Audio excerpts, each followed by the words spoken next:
Mga boss, meron akong good news sa inyo. Kasado na ang deliberasyon at posibleng committee approval doon sa pinagsama-samang mga panukalang batas na magbubuwag sa walang kwentang provincial rate. Kung matatandaan yung mga boss, noong November 26 ay nasponsoran na natin sa Committee on Labor and Employment yung House Bill number 94 na naglalayon na ipantay na yung minimum wage NCR, Luzon, Visayas at Mindanao. At kasama rin sa nasponsoran yung House Bill number 55 ni Representative Adrian Salceda at House Bill number 5924 ni Representative Jolo Revilla. Very historic mga boss o makasaysayan itong nangyari dahil after 36 years, mula noong 1989 nang naging batas ang RA 6727. Yan yung batas kung bakit tayo may tinatawag na provincial rate. Ngayon lang sineryosong harapin, pag-usapan at posibleng pumasa yung batas na magpapawalang bisa diyan sa walang kwentang provincial rate na yan.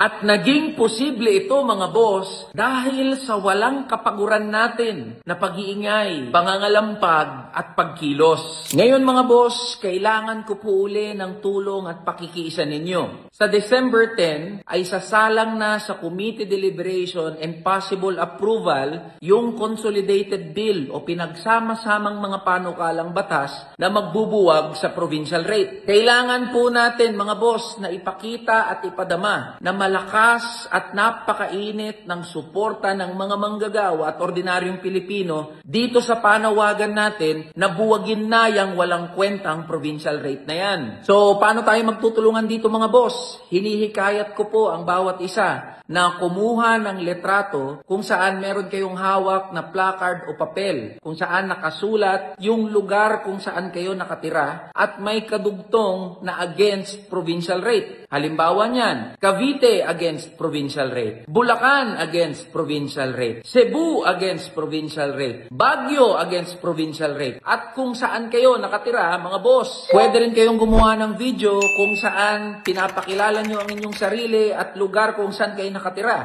At sinasabi na ayaw namin sa provincial rate. Para mas simple at mas madaling intindihin, nakikita nyo po sa inyong mga screen mga boss, yung instruction na po pwede nyong sundan. Huwag din nating kalimutan na gamitin yung ating official hashtag na no to provincial rate. Kaya mga boss, sa darating na December 10, ipakita at iparamdam natin yung lakas ng pagkakaisa ng mga manggagawa at ordinaryong Pilipino na gustong mabuwag na yung walang kwentang provincial rate. No to provincial rate. Laban lang tayo, mga boss.